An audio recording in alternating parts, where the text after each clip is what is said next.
beverage options available at Superstition Coffee or anything else. Are we gonna be your instructor for the next half an hour or so? I first would like to ask you guys where are you coming from? Las Vegas. Las Vegas? Yeah. Fun. I love Vegas. Illinois.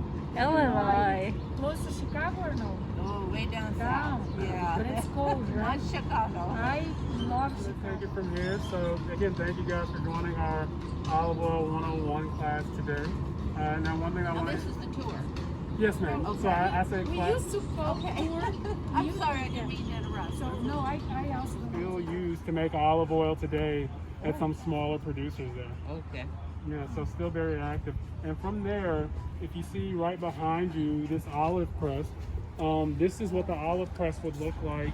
This one? Where Oh. you would take the pumice, layer it in mats, and through the machine and the natural weight of the olive, you would press the olive oil right out of the pumice. That low density growth is what we call a hedge growth. Oh, yeah? Right, so this is how most of our olive trees are planted now. Difference. Yeah. So whereas with the traditional grow, and that's again trees planted just like that in the Mediterranean, thousands of years old, you can get about 100 trees per acre.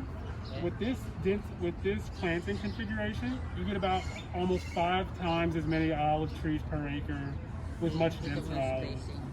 And we also it doesn't just help in the planting configuration, but also in the harvesting process as well. So these traditional grows were always hand harvested. And so normally we would show you a video where you would see vibrating rakes, you'd set a tarp out underneath, and people would hand harvest all these olive trees. Now we actually have a machine that, if you can imagine it, it sits on top of the hedgerow and has little fingers inside that like very delicately like pull the olives off of the trees without hurting the trees. Actually. Oh, okay. Anybody like trying actual olives, like the taste of like Actual, olives, no, hand, table olives? Yeah. Would you be interested in tasting one of the olives fresh off of our tree? Sure. So if you can follow me. I was looking there, I was like, how do you see it?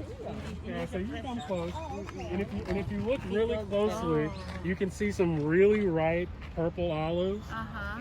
I'm gonna pick one for you, Okay. and just let me know how that compares to the olives that you normally get in the grocery store.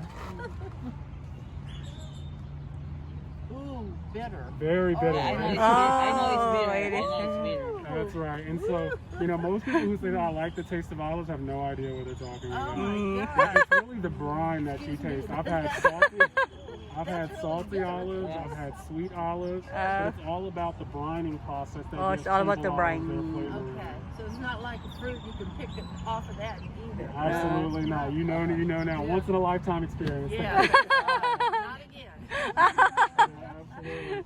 And so, like I mentioned, so January we prune the trees. Then through to April, we go into the blossom season.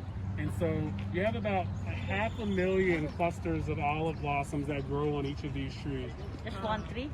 One tree, 500,000? 500,000 blossoms, millions of flowers. Each cluster has multiple flowers. Right? But eventually, most of those, about 95% of those blossoms are going to start out as green pearls. They'll go through the summer months, continuing to grow larger, changing color from some of the green you see to that dark purple. Yeah. And what's interesting about that is depending on when we harvest the olives, that has a really significant influence on what the actual flavor of the olive oil is going to be.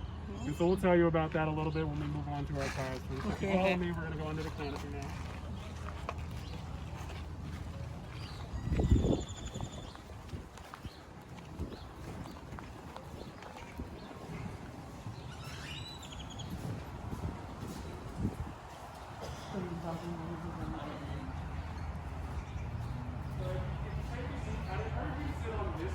So you have a pretty good angle kind of viewing this machine, and I'll tell you a little bit more about the problem. When we harvest the olive, has a significant influence on the taste profile of the olive oil that we produce, right? So early in the harvest, the olives start out really green. They don't have a lot of olive oil, but the olive oil that they do have is very strong, it's very pungent, has some pepperiness to it. It's gonna be our robust olive oil, right? Great for cooking, and you'll see on the label, you'll see those green olives, so you kind of have that reminder and that cue to identify which olive oil that you're purchasing.